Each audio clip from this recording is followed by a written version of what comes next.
మా ప్రభుత్వం ఏర్పడితే బీసీ నాయకుడే మా ముఖ్యమంత్రి అభ్యర్థి. 75 సంవత్సరాల స్వాతంత్ర దేశంలో మోదీ గారి ప్రభుత్వంలో 27 మంది ఓబీసీ మంత్రులు. మేము డాక్టర్ లక్ష్మణ్ ఎక్స్పెక్ట్ చేయొచ్చా నెక్స్ట్ బీసీ ముఖ్యమంత్రిగా? నేను భవిష్యత్తులో ఎమ్మెల్యే అవుతానో ఎంపీ అవుతానో మంత్రిత్వం చేయలేదు. తెలంగాణ రాష్ట్రంలో మీరు చెప్తున్న అధికారిక లెక్కలు అనధికారిక లెక్కలు నా దగ్గర ఉన్నాయి.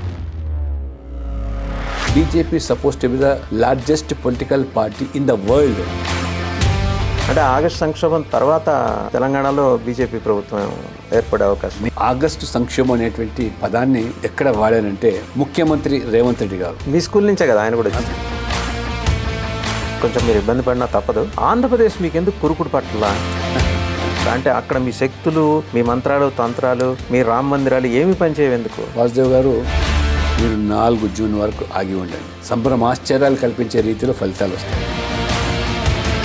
తెలంగాణలో doctor Laxman, Etela Rajender, Bandi Sanjay, Kishan Reddy, you name any leader, అందరూ అగ్రెసివ్ ఫెరోషియస్ లీడర్స్. ఆంధ్రలో చూపించండి. కొన్ని మీడియా సంస్థలు కొన్ని పార్టీలకు అనుబంధంగా మారిపోయి మీరు మీడియా మీద బండేస్తున్నారు. నేను ఒక స్ట్రైట్ క్వశ్చన్ అడుగుతా. పారాచూట్స్ని తీసుకొచ్చి టికెట్లు ఇచ్చింది మీరు కాదా?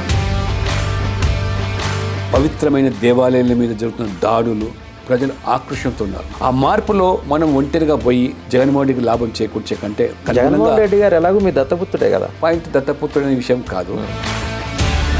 ఇక్కడ దాకా వచ్చారు. జగన్మోహన్ రెడ్డి గారి 3వ రాజధానికి కూడా ఓకే అంటే అయిపోతుంది కదా. మీరు చంద్రబాబు విషయంలో లోగడ భంగపడిన బీజేపీ ఈసారి జాగ్రత్తగా ఉంటుందా? సరే, తన రాజకీయ భవిష్యత్తు ఏంటో ఆయన కళ్ళ ముందు అలా రేవంత్ రెడ్డి గారికి కనిపిస్తుంది కాబట్టి ఆయన నేరుగా అప్రోచ్ అయ్యి యాజ్ ఇట్ ఈస్గా వచ్చి బీజేపీ తోటి మెర్జ్ అయిపోతాను, ఈ గవర్నమెంట్ని అయితే కాపాడండి, are you ready for that? మీది ఒకటి ఊహాజనితమైన ప్రశ్న. మరి మీకు షిండేలు కావాలి కదా. కాంగ్రెస్లో ఉన్నారా లేకపోతే బీఆర్ఎస్లో ఉన్నారా మీ షిండేలు? తెలంగాణలో కాంగ్రెస్ పార్టీలో బీఆర్ఎస్ షిండేల్లో కొదవలేదు. రాముడిని నిజంగా కూడా ఆ గుడిని అడ్డుకున్నదే మీరు. రేవంత్ రెడ్డి గారు ఈ మధ్యలో అన్నారు లక్ష్మణ్ గారు ప్రభుత్వం పడిపోతుంది, పడగొడతాము. మేము ఎక్కడ పడగొట్టాము? ఎంతమంది టచ్లో ఉన్నారు మీతోటి? నేను టచ్ విషయం ఇప్పుడు ఏం మాట్లాడడం ప్రస్తావన. అది లక్ష్మణ్ గారు మొహాట పడుతున్నట్టున్నారు.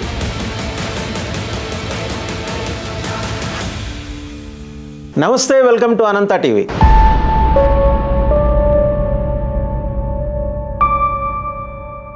బీజేపీ పార్లమెంటరీ బోర్డు మెంబర్గా దేశ ప్రజలందరికీ ఆయన సుపరిచితులు. తెలుగువారికి దక్కిన అతిపెద్ద గౌరవం. ఎందుకంటే అత్యున్నత విధాన నిర్ణాయక మండలి బీజేపీ పార్లమెంటరీ బోర్డు అనేది. అందులో మరి స్థానం పొందిన డాక్టర్ కె లక్ష్మణ్ ఎంపీగా మనందరికీ పరిచయస్తులు. అలాగే ఏబీవీపీ నుంచి ప్రస్థానం మొదలెడితే బీజేపీలో అత్యున్నత స్థాయికి వెళ్ళిన తెలుగు నాయకుడు. నాట్ ఓన్లీ ఆయన్ని ఆంధ్ర ప్రాంత ప్రజలు కూడా ఆయన్ని అందరి నాయకుడిగా చూస్తారు బీజేపీలో. సో డాక్టర్ లక్ష్మణ్ ప్రస్తుతం మన స్టూడియోలో ఉన్నారు. డాక్టర్ లక్ష్మణ్ గారు నమస్తే. నమస్తే. అండ్ మీకు ముందస్తుగా శుభాకాంక్షలు చెప్పాలి. Thank you. కారణం ఇంకో 2-3 నెలల్లో తెలంగాణలో గవర్నమెంట్ ఫామ్ చేయబోతున్నారు. తెలంగాణలో ప్రభుత్వం ఏర్పాటు అనేది ఖాయం. 2-3 నెలల, 2-3 సంవత్సరాల, లేకపోతే నిర్ణీత కాల వ్యవధిలో 29లో. అది మన ముఖ్యమంత్రి రేవంత్ రెడ్డి గారి యొక్క పనితీరు మీద ఆధారపడి ఉంది. ఖచ్చితంగా వచ్చే ప్రభుత్వం మాత్రం ఈ రాష్ట్రంలో బీజేపీది. అన్ని పార్టీలను చూశారు, కానీ ప్రజలు డబుల్ ఇంజన్ సర్కార్ మోదీ గారి నాయకత్వంలో ఒక transparent, accountable and zero tolerance and corruption అనేటువంటి ప్రభుత్వాన్ని ప్రజలు చూడదలుచుకున్నారు. అభివృద్ధి అనే దానికి రుచి ఏదైతే మోదీ గారు 10 yearsలో చూపించారో దేశ ప్రజలకు, ఆ అభివృద్ధి, అదే రకంగా సంక్షేమం, దళారీ వ్యవస్థ లేకుండా, మిడిల్ మ్యాన్ రోల్ లేకుండా నేరుగా పేదల బ్యాంక్ ఖాతాలోకి చేర్చే విధానం తెలంగాణ ప్రజలు కోరుకుంటున్నారు. కాబట్టి సబ్కా సాత్ సబ్కా వికాస్ సంకల్పంతో పనిచేసిన మోదీ గారి మరి నాయకత్వంలో ప్రజలు తెలంగాణలో బీజేపీ. 2 కీలకమైన అంశాలు డాక్టర్ లక్ష్మణ్. లాస్ట్ ఎలక్షన్స్కి ముందర, అసెంబ్లీ ఎలక్షన్స్కి ముందర అమిత్ షా గారు సూర్యాపేట, నల్గొండ జిల్లా సూర్యాపేట సభలో మాట అన్నారు. మా ప్రభుత్వం ఏర్పడితే బీసీ నాయకుడే మా ముఖ్యమంత్రి అభ్యర్థి. చాలా ఓపెన్గా ఆయన చెప్పారు. అండ్ బీజేపీకి బీసీ నాయకుల్ని ముఖ్యమంత్రి చేయడం కొత్త ఏం కాదు. ఆ మాటకు వస్తే షెడ్యూల్డ్ తెగలు, షెడ్యూల్డ్ జాతులు అక్కడి నుంచి కూడా తీసుకున్నారు. దళితులే కాదు, ఆ మాటకు వస్తే ట్రైబల్స్ నుంచి కూడా తీసుకున్నారు. ఛత్తీస్గఢ్లో ట్రైబల్ నాయకుడు మోహన్ యాదవ్ గారు మధ్యప్రదేశ్ ముఖ్యమంత్రి, ఆయన కూడా ఇప్పుడు పర్యటిస్తున్నారు ఆంధ్రప్రదేశ్లో. అటు ఆంధ్రప్రదేశ్లో, తెలంగాణతో పాటు ఆంధ్రప్రదేశ్లో కూడా పర్యటిస్తున్నారు, శ్రీశైలం వెళ్తున్నారు.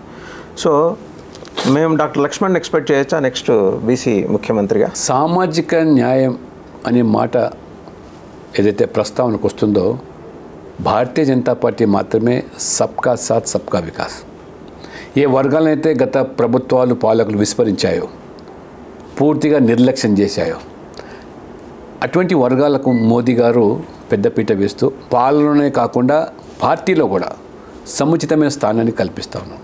మీరు చెప్పారు ఇంతకుముందు 75 సంవత్సరాల స్వాతంత్ర దేశంలో కేంద్ర ప్రభుత్వంలో మోదీ గారి ప్రభుత్వంలో 27 మంది ఓబీసీ మంత్రులు కేంద్రంలో, 12 మంది ఎస్సీలు, 8 మంది ఎస్టీలు, 11 మంది మహిళలు, 5 మంది మైనార్టీలు. ఇది సామాజిక న్యాయం అన్నప్పుడు అన్ని వర్గాలకు. ఆ రకంగా తెలంగాణలో కూడా భారతీయ జనతా పార్టీ అధికారంలోకి వస్తే బీసీ ముఖ్యమంత్రి ఎందుకు అన్నారంటే 52% పైగా జనాభా ఉన్నారు.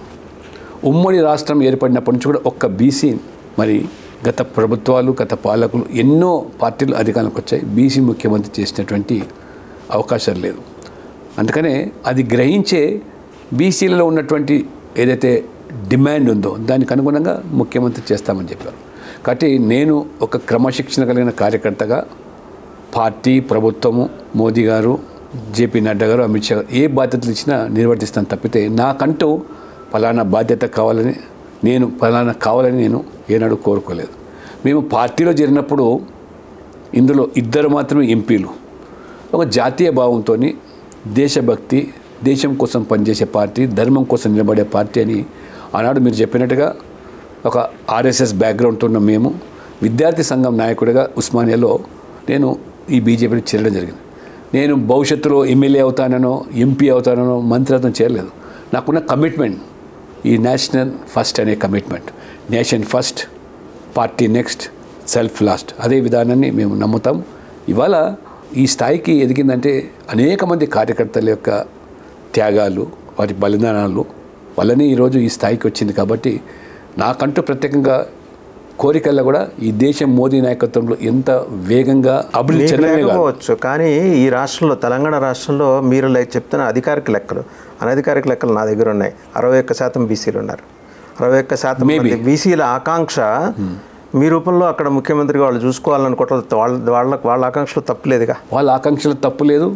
వారు ఏది తలపెడితే ఇవాళ నేను నేషనల్ లెవెల్లో మీరు చెప్పారు పార్లమెంట్ బోర్డు మెంబర్ అన్నప్పుడు మొత్తం దేశంలోనే 11 మంది సభ్యులు. అందులో మోదీ గారు, అమిత్ షా గారు, నడ్డా గారు, రాజ్నాథ్ సింగ్ గారు, సంతోష్, ఇటువంటి వ్యక్తులు నన్నొకరుగా చేర్చుకున్నారంటే తెలుగువాడిగా తెలుగు ప్రజలకే గౌరవం కాదు. ఇవాళ దక్షిణాదినిగా కాకుండా ఒక కార్యకర్తను గుర్తించే పార్టీ. ఇవాళ BJP suppose to be the largest political party in the world. ప్రపంచంలోని అతిపెద్ద రాజకీయ పార్టీలో ఈరోజు 11 మంది సభ్యుల కమిటీలో వేశారంటే తెలుగువాడిగా నేను గర్వపడుతున్నాను. తెలుగు వాళ్ళందరికీ ప్రైడ్ ఇది. ఇది ఒక సంకేతం కార్యకర్తలకు నమ్మిన సిద్ధాంతం కోసం పనిచేస్తే.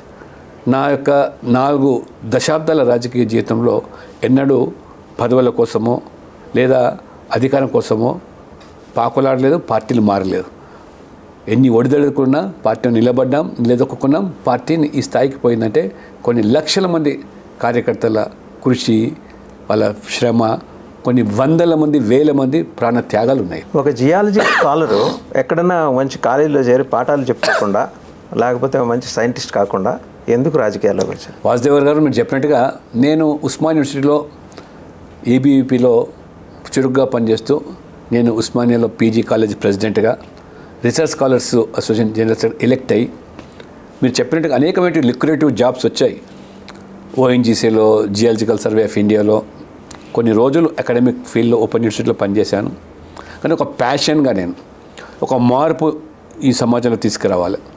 ఏ రకంగా నేను స్టూడెంట్ లీడర్గా ఉండి విద్యార్థుల సమస్యల మీద, విద్యార్థులు ఏదైతే పేద విద్యార్థులు రూరల్ బ్యాక్గ్రౌండ్తో వచ్చి చదువుకునే వాళ్ళకు ఎన్ని ఇబ్బందులు, స్కాలర్షిప్స్ కానీ, వాళ్ళకు వసతి కానీ, ఒక క్వాలిటీ ఎడ్యుకేషన్ కానీ, వాళ్ళకు ఇంగ్లీష్ ప్రావీణ్యం లేకపోవడం వల్ల ఏ రకంగా న్యూనత భావాన్ని ఉన్నత చదువుల్లో వారు ఎదుర్కొంటే బాధలు కళ్ళారా చూశాను. కాబట్టి ఆనాడు వైస్ ఛాన్సలర్గా ఉన్నటువంటి నవనీతరావు గారు వారు చెప్పాను, నన్ను నువ్వు నేరుగా ఇక్కడ వచ్చి జాయిన్ కావచ్చు లెక్చరర్గా అని.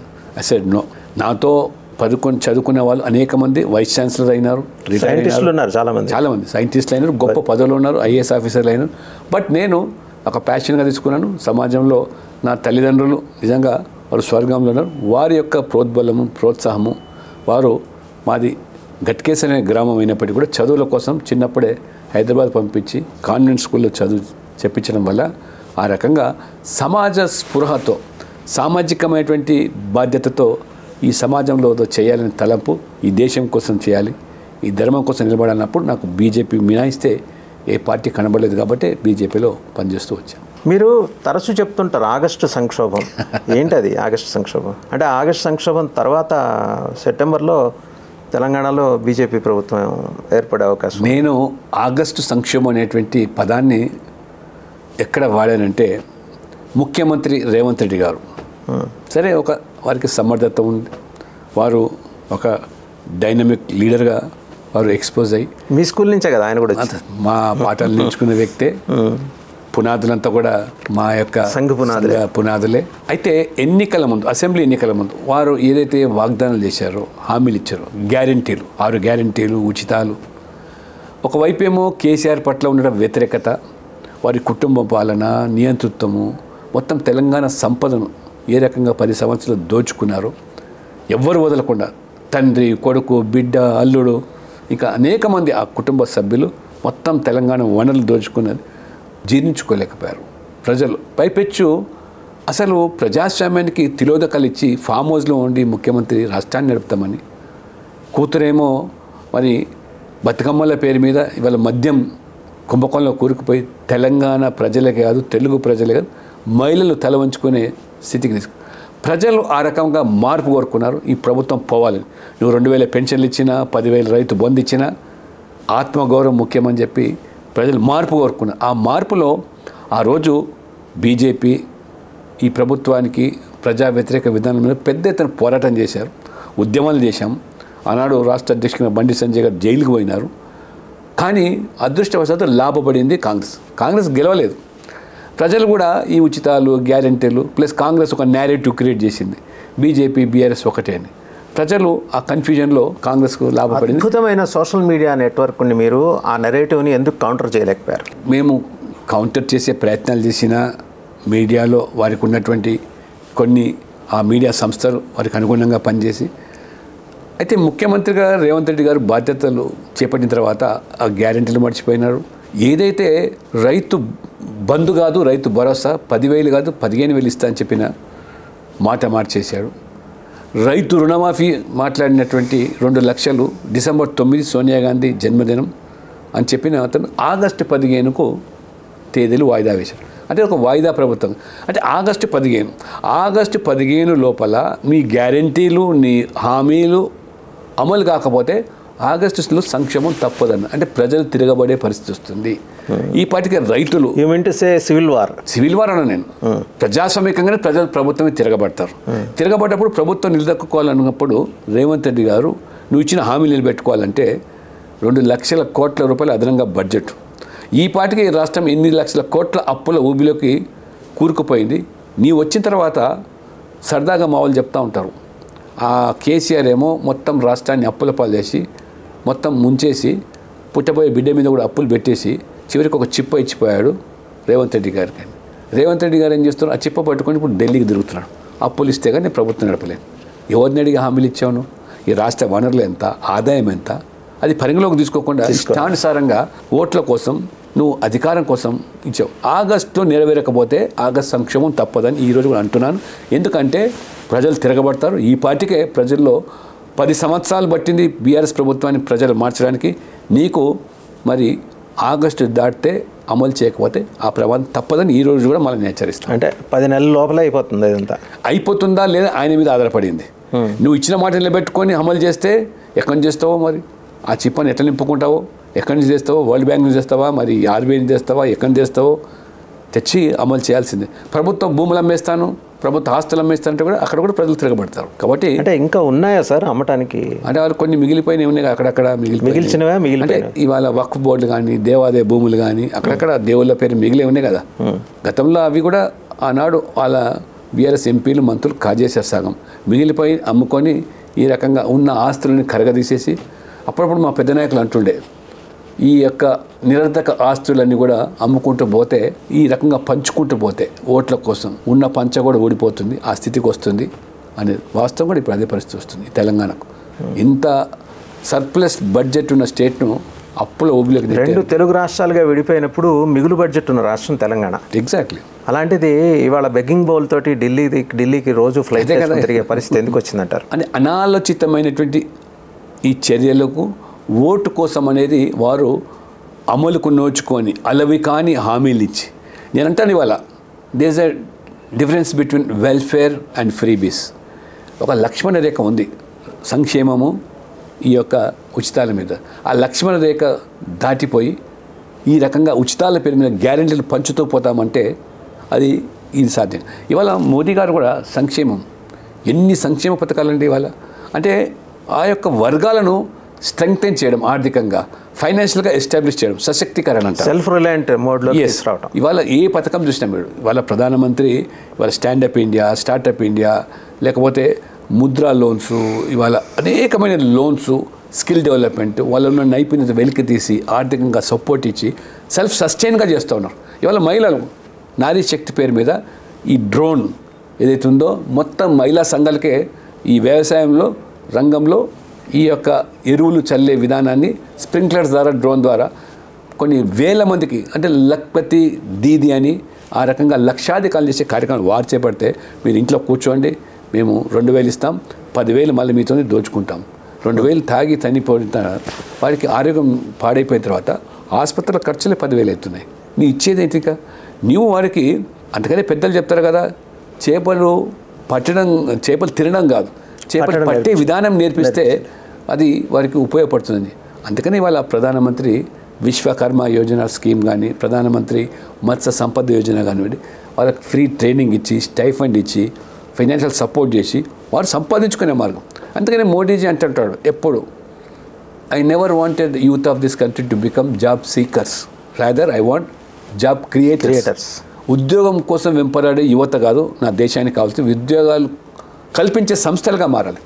మీకు ఆశ్చర్యపోతారు వాసుదేవ్ గారు, ఈ 10 yearsలో మోర్ దెన్ 1 lakh స్టార్టప్స్ ఈ మోదీ గారి యొక్క ఒక ఆలోచనతో, being a visionary leader, 1 lakh పైన స్టార్టప్స్, వరల్డ్లో 3rd largest. ఇప్పుడు మనం యూనికార్న్స్ అంటే వేల కోట్ల రూపాయలు పెడితే కానీ ఒక యూనికార్న్ సంస్థ అయిపోయాడు. బిఫోర్ మోదీ ఒక యూనికార్న్ లేదు దేశంలో. ఇవాళ 350 పైన యూనికార్న్లు ఆ రకంగా ఇన్ఫ్రాస్ట్రక్చర్ మీద కొన్ని లక్షల కోట్లు ఖర్చు పెట్టి ఎంప్లాయ్మెంట్ ఆపర్చునిటీస్, అసెట్స్ క్రియేట్ చేయడము. ఇవాళ మీరు విద్యారంగంలో చూడండి, ఇవాళ వారు వచ్చిన తర్వాత కొత్తగా 8 IITలు, 7 IIMలు, 15 ఎయిమ్స్. మీరు మొత్తం మీ జీవితకాలంలో ఆ 60 సంవత్సరాలు 7 ఎయిమ్స్ తీసుకొస్తే మోదీ గారి 10 సంవత్సరాల్లో 8 ఎయిమ్స్. ఆ రకంగా 390 యూనివర్సిటీస్ 10 yearsలో. అంటే విద్యను స్ట్రెంగ్తెన్ చేస్తూ ఆ రకంగా వాళ్ళ కాళ్ళ మీద నిలబడమే కాకుండా 10 మందికి ఉపాధి కల్పించాలి. ఆ రకంగానే మోదీ గారు, అందుకనే నేను మొన్న పార్లమెంట్లో చెప్పాను, ఈజ్ ఎ విజనరీ లీడర్, ఒక ముందు చూపుతూ ఉన్న వ్యక్తి. పేదవాడు కావచ్చు, పేదరికం అనుభవించిన వ్యక్తి కావచ్చు, ఛాయముకొని బతికిన వ్యక్తి కావచ్చు, గొప్ప ఆర్థికవేత్త కాకపోవచ్చు, కానీ ఆయన ఈ always thinks of next generations, not next general elections. భవిష్యత్తు ఆలోచన చేస్తాడు, కానీ భవిష్యత్తు ఎన్నికలు కాదు. కాబట్టి ఈ దేశ ప్రజల భవిష్యత్తు గురించి నిరంతరం ఒక యోగి మాదిరిగా తపన పండే వ్యక్తి మోదీ గారు. నెక్స్ట్ ఎన్నికలకు ఓట్లు ఎట్లా పొందాలి, ఆ కులం పేరు మీదనా, మతం పేరు మీదనా, ప్రాంతం పేరు మీదనా, లేకపోతే ఉచితాలా, గ్యారంటీలా ఇచ్చి ఆ విధంగా కాకుండా, మీరు కాంగ్రెస్ ఏంటి వాళ్ళ సంస్కృతి, ఎంతసేపు రాజకీయాలు అంటే ఒక కులాన్ని రెచ్చగొట్టడం, ఒక మతాన్ని రెచ్చగొట్టడం, మైనార్టీ ఓటు బ్యాంక్ క్రియేట్ చేయడం. ఏది సాధ్యం కాకపోతే దక్షిణాది రాష్ట్రాలు, ఉత్తర రాష్ట్రాలు, దక్షిణ రాష్ట్రాలకు ప్రత్యేక దేశం కావాలి. మీ పుణ్యమా అని చెప్పి మీ పాపాన ఇవాళ ఈ దేశం 3 ముక్కలైంది. మీ నిర్వాకం వల్ల, కాంగ్రెస్ నిర్వాకం వల్ల, ఈ నెహ్రూ తప్పిదాల వల్ల. 2 ఇస్లామిక్ దేశాలను తయారు చేశారు, 3 భారతదేశం. ఇవాళ ఈ భారతదేశాన్ని మళ్ళీ ఇవాళ ఇదే కాంగ్రెస్ పార్టీ లేదా ఈ అలయన్స్ పార్టీసు, ఈ మమతా బెనర్జీ కానీ, మీరంతా కూడా ఎంతసేపు మైనార్టీ ఓటు బ్యాంక్ రాజకీయాలు పడుతూ ఈ ముస్లింలను రెచ్చగొడుతూ సమాజంలో వీలుగా మాట చెప్పారు. మమతా బెనర్జీ మాట చెప్పారు కాబట్టి కలకత్తా హైకోర్టు ఒక వర్డిక్ట్ ఇచ్చింది, చూసారు. ఇది ముస్లిం అపీజ్మెంట్ రాదర్, అంటే ఆమె మైనారిటీ అపీజ్మెంట్ అని అంటారు, అయితే ముస్లిం అపీజ్మెంట్ అని అంటారు. చాలా క్లియర్గా రోహింగ్యాలు, బంగ్లాదేశ్ నుంచి చొరబడిన వాళ్ళకి ఓటు హక్కు, ఆధార్ కార్డులు, వీటన్నిటి మీద హైకోర్టు ఇచ్చిన తీర్పుని ఎట్లా చూస్తున్నారు? హైకోర్టు తీర్పు కలకత్తాది ఒక చెంపపెట్టు లాంటిది. మమతా బెనర్జీకే కాదు, కాంగ్రెస్ పార్టీ కూడా. ఎందుకంటే ఇవాళ ఈ మధ్యలో ఈ ఎన్నికల సందర్భంలో మోదీ గారు పదే పదే ఏ అంశాలైతే వీళ్ళు ఎన్నికల్లో ప్రస్తావించి ప్రజలకు పోవాలన్న కాంగ్రెస్ పార్టీ, రాహుల్ గాంధీ, ఈ రాహుల్ బాబా, అవి కాకుండా మోదీ గారు వస్తే, బీజేపీ వస్తే రిజర్వేషన్లు ఎత్తేస్తారు, రాజ్యాంగాన్ని మార్చేస్తారు, ఈ రకమైన దుష్ప్రచారం. మోదీ గారు కూడా చెప్పింది అదే. ఇవాళ మీరు కలకత్తాలో, బెంగాల్లో మొత్తం ఇవాళ ముస్లింలు వాళ్ళందరూ కూడా బీసీ జాబితాలో చేర్పించేసి, అంటే ముస్లిం అంటే ఎవరు, బంగ్లాదేశ్ నుంచి, ఇతర దేశాల నుంచి ఏదైతే పొట్టకోటి పేరు మీద వచ్చి ఇక్కడ వారు మకాం వేసి వాళ్ళ ఓట్లతో గెలిచేదానికి పంటున్న కుట్రల్లో దాదాపు మ్యాక్సిమం 20% ముస్లిం పాపులేషన్ ఉండొచ్చు. 179 బీసీ కులాలు ఉన్నాయి బెంగాల్లో.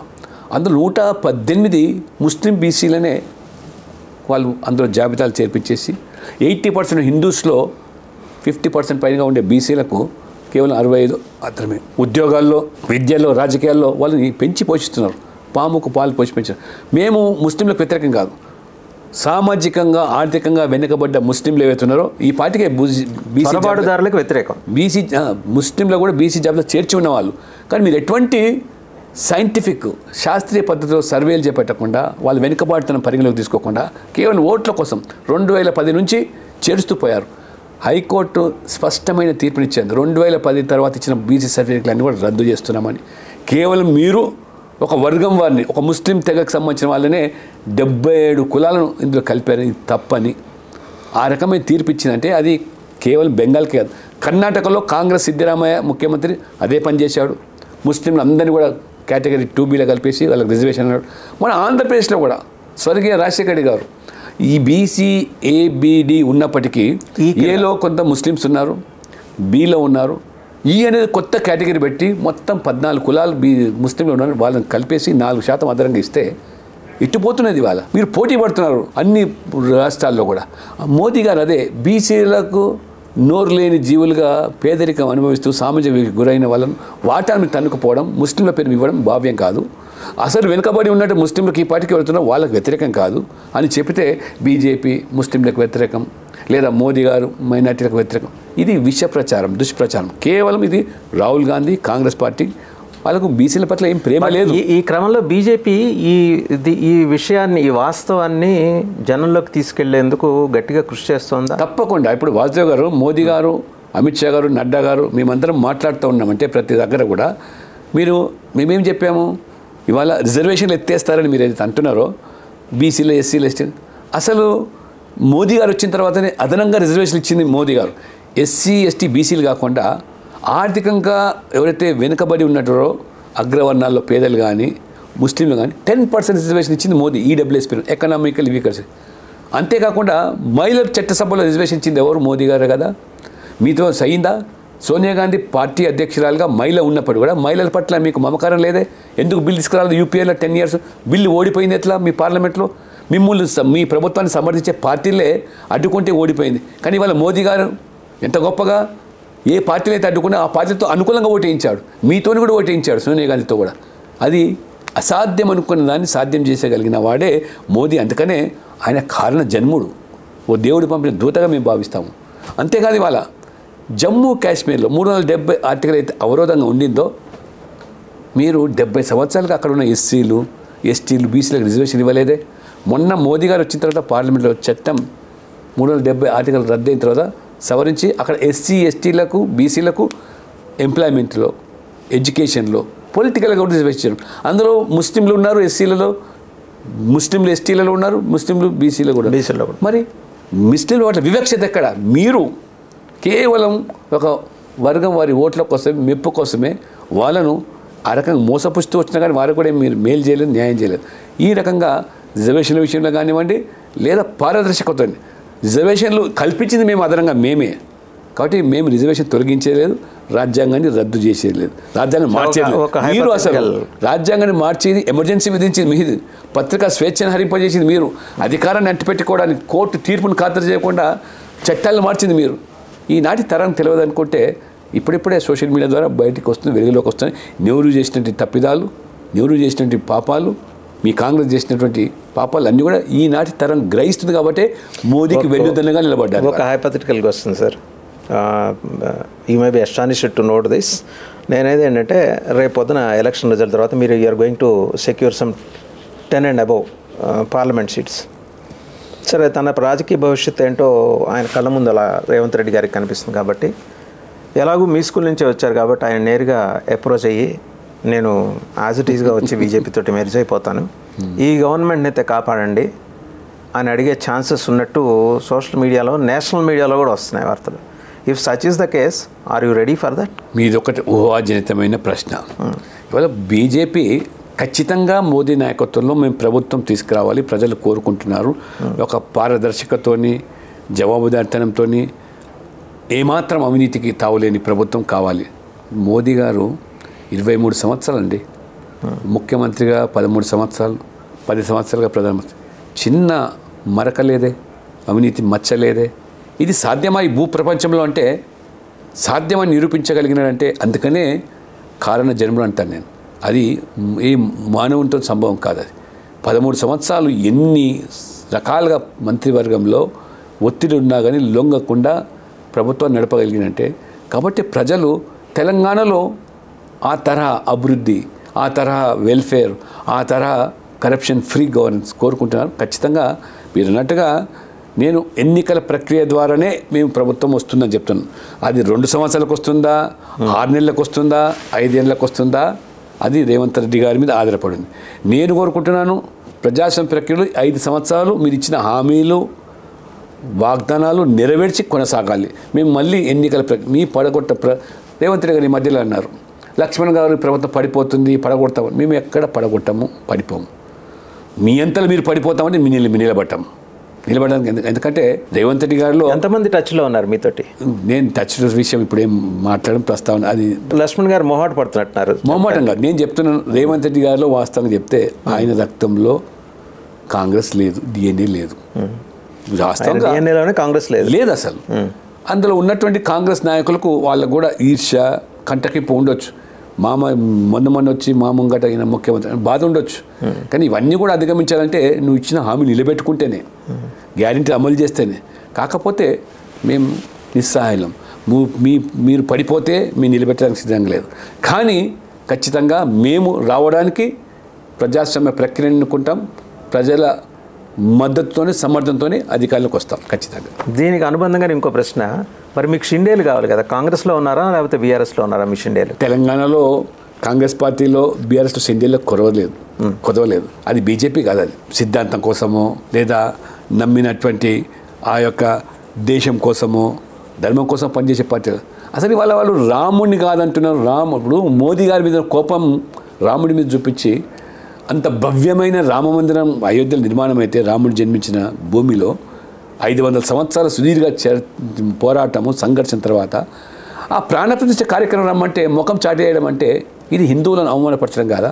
నీకు మోదీ గారి మీద అక్కసు ఉండొచ్చు. ఏంటి మోదీ గారు పూనుకొని ఆ కోర్టు తీర్పు అనుకూలంగా రావడము, మోదీ గారు పూనుకొని బ్రహ్మాండమైన నిర్మాణం చేపట్టడం, అందరి సహకారంతో ఒక బ్రహ్మాండమైన కార్యక్రమం. మన సంస్కృతి, మన ధర్మము, ఇది ప్రపంచం చాటి చెప్పేందుకు చేస్తూ ఉంటే మీకు జీర్ణించుకోకపోతే రాముడి మీద ఎందుకు కోపం మీకు? రాముడిని నిజంగా కూడా ఆ గుడిని అడ్డుకున్నదే మీరు, గుడి రాకుండా చేసినదే మీరు. ఏ రకంగా మీరు కోర్టులో ఏ రకమైనటువంటి మీరు మరి అభిప్రాయాలు చెప్పారు మొత్తం ప్రజలకు తెలుసు. కానీ ఇవాళ జరగకూడదు జరిగిపోయింది, అనుకోకుండా అయిపోయింది. కానీ అది ఖ్యాతి మోదీకి వస్తుంది. మనం పోతే అబాసుపాలతం అంటే కొంతమంది రాముడి లేడు అన్నాడు, రాముడు మిథ్య అన్నారు, రామసేతు మిథ్య అన్నారు. మీ కాంగ్రెస్ నాయకులే. కాబట్టి ప్రజలు పల్లెల్లో, ఊరులలో రాముడి పట్ల ఉన్నటువంటి భక్తి, శ్రద్ధ ఇవాళ వారికి ఆ రకంగా ఇవాళ ఆ పాపానికి వాళ్ళు అనుభవిస్తున్నారు. వాళ్ళ పశ్చాత్తాపం కూడా లేదు. కాబట్టి అందుకనే ఖచ్చితంగా ఇవాళ మోదీ నాయకత్వంలో మన దేశం యొక్క సంస్కృతి, సాంప్రదాయం ఆనవాలే కాదు, బ్రిటిష్ యొక్క ఈ బానిస, ఈ యొక్క స్లేవరీ మెంటాలిటీ అన్నిటి కూడా వారు తొలగించుకుపోతూ మన గొప్పదనాన్ని ప్రపంచం గర్వపడుతుంది. వాళ్ళ ప్రపంచ అధినేతలు మోదీ వైపు చూస్తున్నారు. ఇంతకుముందు మీ హయాంలో, కాంగ్రెస్ హయాంలో ప్రతిదానికి అర్రులు చాచేది ప్రపంచ దేశం పోయి మరి ఏ రకంగా ఆరాటపడేవాళ్ళు. చిన్న వ్యాక్సిన్ కోసం, పోలియో నివారణ కోసం ఇన్ని దశాబ్దాలు పట్టింది. కానీ మోదీ గారు అదే కరోనాకు సంబంధించి స్వదేశీ వ్యాక్సిన్ తయారు చేపించి మన శాస్త్రజ్ఞుల గొప్పదనం. దానికి మోదీ గారు ప్రోత్సహించి 3 సార్లు డోసులు ఫ్రీగా ఇచ్చి ప్రపంచంలో ఒక చరిత్ర సృష్టించాడు. ఇవాళ ఇన్స్పైట్ ఆఫ్ ఆల్ ఆర్ట్స్ ఎకనామికల్గా చూసినట్టయితే కరోనా ఒకటి, ఉక్రెయిన్ రష్యా యుద్ధం ఒకటి, దాన్ని అధిగమించి 11th ప్లేస్లో ఉన్నటువంటి ఎకానమీ ఇండియాది మీ హయాంలో ఇవాళ 5th ప్లేస్కు. India is now 5th largest economic country in the world. 3వసారి నరేంద్ర మోడీ ప్రధానమంత్రి అయిన తర్వాత ఇది Modi guarantee, India is going to become the 3rd largest economic country in the world. ఇది మోడీ మీగా మీరు 370, కూటమిగా 400 దాటిద్దాం అంటున్నారు. ఈ వేళటికే మీరు దక్షిణ భారతదేశంలో అత్యధిక పార్లమెంట్ స్థానాలు ఉన్న పార్టీ బీజేపీ, 30 ఉన్నాయి. మిగిలిన పార్టీలు కానీ లేవు. అది క్లెయిమ్ చేసుకోవటంలో ఎక్కడో మీరు విఫలమయ్యారనే ఒక మాట ఉంది ఒకటి. రెండోది, ఈసారి మీకు నార్త్ ఇండియాలో యూపీలో ఒక 15-20 తగ్గిపోతున్నాయి. రాజస్థాన్ ఇలాంటి చోట అన్నీ కలిపి ఒక 30 మీకు ఇబ్బంది పెట్టే సీట్లు ఉన్నాయి. ఆ 30 ఇక్కడ కంపెన్సేట్ చేసుకునే శక్తి సత్తా 2 ఉన్నాయి మీ దగ్గర ఇప్పుడు. వాసుదేవ్ గారు, మీరు 4 జూన్ వరకు ఆగి ఉండండి. సంబరం ఆశ్చర్యాలు కల్పించే రీతిలో ఫలితాలు వస్తాయి. BJP is going to become the single largest political party in south India. ఏ పార్టీకి రాని సీట్లు బీజేపీకి స్వతహాగా వస్తాయి. Already single. మేము ఇవాళ కేరళలో ఖాతా ఓపెన్ చేస్తాం, తమిళనాడులో మా ఖాతా ఓపెన్ అవుతుంది, కర్ణాటకలో మా సీట్లు మేము దక్కించుకుంటాం, ఇవాళ తెలంగాణలో మా సీట్లు పెంచుకుంటున్నాం, ఆంధ్రప్రదేశ్లో ఖాతా ప్రారంభమవుతుంది, పాండిచేరిలో మేము గెలుస్తున్నాం. దక్షిణాదిలో ఎక్కడుంది, సౌత్ ఇండియాలో ఎక్కడుంది అని బీరాలు పలికే ఈ కాంగ్రెస్ నాయకులకు కళ్ళుండి చూడలేని కబోదులు. రండి వాళ్ళు మీరు. వీఆర్ ఇన్ పవర్ ఇన్ నిన్నటి వరకు కర్ణాటకలో, already we're in power in Pondicherry, we're becoming a force in Telangana. కాబట్టి మీకు ఎక్కడ కాంగ్రెస్ భూతత్వం పెట్టినా దొరికే పరిస్థితి లేదు. నార్త్ ఇండియాలో మాకు నమ్మకం ఉంది. ఇవాళ బీజేపీ పాలిత రాష్ట్రాల్లో అది యోగి ఆదిత్యనాథ్ కానీ, మోహన్ యాదవ్ గారు కానివ్వండి, లేదా భజన్లాల్ శర్మ కానివ్వండి, నాయబ్ సింగ్ సైని హర్యానా, అన్ని రాష్ట్రాల్లో కూడా ఖచ్చితంగా మాకు గతంలో వచ్చిన సీట్లు ఇంకా వస్తే అదనంగానే 2-3 పెరుగుతాయి, తగ్గేది లేదు. మేము అనుకున్నటువంటి అబ్కీ బార్ 400 పార్ ఖాయము, పిరేక్ బార్ మోదీ సర్కార్ కూడా ఇది అంతే ఖాయమని చెప్పి మీకు కంఠపదం చెప్పారు. ఫైనల్గా ఒక్క ప్రశ్న సార్, కొంచెం మీరు ఇబ్బంది పడినా తప్పదు. ఆంధ్రప్రదేశ్ మీకెందుకు కురుకుడు పట్ల ఏమవుతుంది అక్కడ? అంటే అక్కడ మీ శక్తులు, మీ మంత్రాలు తంత్రాలు, మీ రామ మందిరాలు ఏమి పనిచేయవెందుకు? అంటే ఆంధ్రప్రదేశ్ ప్రజల్లో ఒక విష బీజాలు నాటారు. ఈ రాష్ట్ర విభజనకు కాంగ్రెస్ ఎంత కారణమో బీజేపీ దానికి మద్దతు ఇచ్చింది. మేము మొదటి నుంచి కూడా 2 రాష్ట్రాలు అన్నదమ్ములుగా విడిపోవాలి, 2 రాష్ట్రాలు అభివృద్ధి చెందాలనే మా యొక్క సంకల్పం, ఆలోచన విధానం, స్మాలర్ స్టేట్స్ అనే దాంట్లో. కానీ దాన్ని తప్పుడు ప్రచారం చేసి బీజేపీ పూనుకోకపోతే రాష్ట్రం విడిపోయేది కాదని ఒక ఆవేదన వాళ్ళది. రెండవది, అక్కడ ఉన్నటువంటి ఆ ప్రజల్లో మోదీ గారు ఇన్ని రకాలుగా అభివృద్ధి విషయంలో కానివ్వండి, ఎడ్యుకేషన్ ఇన్స్టిట్యూట్ అంటే రాష్ట్ర విభజనలో ఉన్నటువంటి అన్నీ కూడా అమలు చేసినప్పటికీ కూడా ఆ స్పెషల్ స్టేటస్ అనే ఒక అంశాన్ని తెర మీదకి తీసుకొచ్చి ఆనాడు మరి ఆ పార్టీలో ఏ రకంగా రాజకీయం చేసామో మీకు తెలుసు. మొదట దాన్ని స్వాగతించారు, తర్వాత ఇబ్బంది పెట్టారు. ఆ రకంగా ఒక వాతావరణం కలుషితమైనటువంటి ప్రజలు పొల్యూట్ చేశారు. కానీ ఇప్పుడు ప్రజలు గ్రహించారు, ఆంధ్రప్రదేశ్లో మోదీ గారే మనకు ఆంధ్రప్రదేశ్ బాగుపడాలన్న రాష్ట్ర ప్రజల ప్రయోజనాల దృష్ట్యానే ఇవాళ మళ్ళీ తెలుగుదేశంలో కలుపుకొని పవన్ కళ్యాణ్తో కలిసి ఇవాళ మళ్ళీ కొత్త చరిత్ర ఆంధ్రప్రదేశ్ సృష్టించబోతున్నాం. కూటమి ప్రభుత్వం రాబోతుంది, బీజేపీ ఎంపీలు గెలవబోతున్నారు, బీజేపీ ఎమ్మెల్యే కూడా గెలవబోతున్నారు. కాబట్టి ఆంధ్రప్రదేశ్ నేను ఒక మాట చెప్పినాడు డాక్టర్ లక్ష్మణ్ గారు. తెలంగాణలో doctor Laxman, Etela Rajender, Bandi Sanjay, Kishan Reddy, you name any leader, అందరూ అగ్రెసివ్ ఫెరోషియస్ లీడర్స్. ఆంధ్రలో చూపించండి. లేరని కాదు, మీకు తెలుసు కదా, ఆంధ్రప్రదేశ్లో కొన్ని మీడియా సంస్థలు కొన్ని పార్టీలకు అనుబంధంగా మారిపోయాయి. మాకంటూ ఎక్కడ ఏ మీడియా కూడా అనుబంధంగా లేదు. మమ్మల్ని అక్కడ వాస్తవాలు వెలుగులోకి తీసుకొచ్చే ప్రయత్నం చేసిన ఇవాళ మీరు చూడండి. ఇవాళ మీరు మీడియా మీద బండేస్తున్నారు. నేను ఒక స్ట్రైట్ క్వశ్చన్ అడుగుతా. పారాచూట్స్ని తీసుకొచ్చి టికెట్లు ఇచ్చింది మీరు కాదా? 6 ఎంపీ క్యాండిడేట్స్ ఉంటే 5 పారాచూట్స్. పోనీ ఎమ్మెల్యే క్యాండిడేట్స్లో చూస్తే ఇప్పుడు డాక్టర్ కామినేని శ్రీనివాసన్, ఆయన ఏ పార్టీలో ఎప్పుడు ఉంటాడు ఎవరికి అర్థం కాదు. ఆయన మీ క్యాండిడేట్. పొద్దున్న లేస్తే గెలిచిన తర్వాత వెళ్ళి కూర్చునేది తెలుగుదేశం ఆఫీస్లో. How come people believe you in Andhra Pradesh? నేను మిగిలిన చోట ఎక్కడ అంటలా. ఆంధ్రప్రదేశ్ మేము ఎందుకంటే రాష్ట్ర ప్రజల ప్రయోజన దృష్ట్యా అంటే జగన్మోహన్ రెడ్డి పాలనలో విసిగి ఏ రకంగా కేసీఆర్ పట్ల విరక్తి కలిగిందో ప్రజలకు అదే నియంతృత్వము, అదే దోపిడీ, అక్కడ కూడా ఇంకా కన్వర్షన్స్, పవిత్రమైన దేవాలయాల మీద జరుగుతున్న దాడులు ప్రజలు ఆగ్రహంతో ఆకర్షణతో ఉన్నారు, మార్పు కోరుకున్నారు. ఆ మార్పులో మనం ఒంటరిగా పోయి జగన్మోహన్ రెడ్డికి లాభం చేకూర్చే కంటే ప్రజల యొక్క ఆలోచన విధానం జగన్మోహన్ రెడ్డి గారు ఎలాగో మీ దత్తపుత్రుడే కదా, పాయింట్ దత్తపుత్రుడు అనే విషయం కాదు. ప్రభుత్వం సహకారం చేసుకోవచ్చు. కానీ అక్కడ అవలంబిస్తున్న విధానాలు చట్ట వ్యతిరేకమైనటువంటి శాంతి భద్రతలు క్షీణించే విధంగా కార్యకలాపాలు ఒకటైతే, ఏ రకంగా హిందువుల మనోభావాలు గాయపరిచే విధంగా జరిగిన ఉదంతాలు మీరు చాలా చూశారు.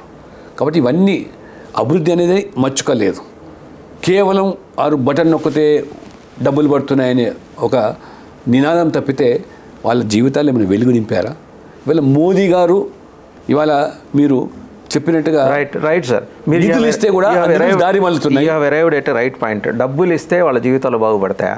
మీకు కూటమిలోని ప్రధాన ప్రతిపక్ష నాయకుడు చంద్రబాబు నాయుడు గారు సూపర్ 6 అని చెప్పి జగన్మోహన్ రెడ్డి గారు ఇచ్చిన దానికి 3 ఇస్తానంటున్నాడు. దానికి మీ మద్దతు ఉందా? లేదు. మాకు నేషనల్ లెవెల్లే ఒకటే మాకు మేనిఫెస్టో. వారు ప్రాంతీయ పార్టీలు ఏదైనా మేనిఫెస్టో, వాళ్ళు ప్రాంతీయ పార్టీలు కాబట్టి మేము నేషనల్ లెవెల్లో మాత్రం ఒకటే మేనిఫెస్టో. మాకు ఫ్రీబీస్ కాదు, వెల్ఫేర్ ముఖ్యము. ఆ రకంగా మా మేనిఫెస్టో. ఆంధ్రప్రదేశ్లో వచ్చిన మేనిఫెస్టో తెలుగుదేశం మేనిఫెస్టో, కానీ అది బీజేపీ మేనిఫెస్టో కాదు, లేదా ఎన్డీఏ మేనిఫెస్టో కాదు, తెలుగుదేశం మేనిఫెస్టో. వారు కూటమి అధికారంలోకి వచ్చిన తర్వాత, వారు ముఖ్యమంత్రి అయిన తర్వాత వారు అమలు చేసే బాధ్యత వారి మీద ఉంటుంది. కేంద్రం ఏ రకంగా సాయం చేయాలో అంతవరకు మేము సాయం చేస్తాం.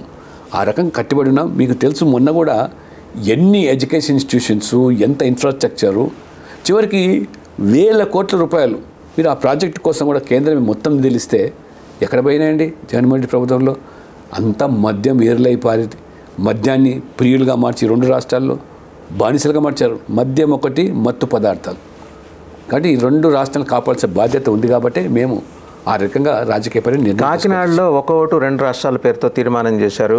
మీగా మీరు కర్నూలులో న్యాయ రాజధాని, అదే హైకోర్టు ఏర్పాటు చేస్తారు. ఈ 2 మీరు చేస్తారా? అలాగే ఎలాగో ఒకటి 2 రాష్ట్రాలైతే ఏర్పడినాయి, జరిగిపోయింది. ఇప్పుడు కర్నూలులో కూడా వారు అన్నట్టుగా వెనుకబడ్డ ప్రాంతం కాబట్టి హైకోర్టు అనేది అక్కడ ఏర్పాటు అనేది డిమాండ్ అవుతుందో అది న్యాయసమ్మతమని భావిస్తున్నాం. ఖచ్చితంగా అది హైకోర్టు సెకండ్ బెంచ్ ఉండాలన్నా, ఏ రకంగా హైకోర్టు తీసుకురావాలన్నా సెకండ్ బెంచ్ అనేది తప్పకుండా మా భారతీయ జనతా పార్టీ కూడా కర్నూలు కూడా నెగ్లెక్ట్ చేయడానికి వీల్లేదు.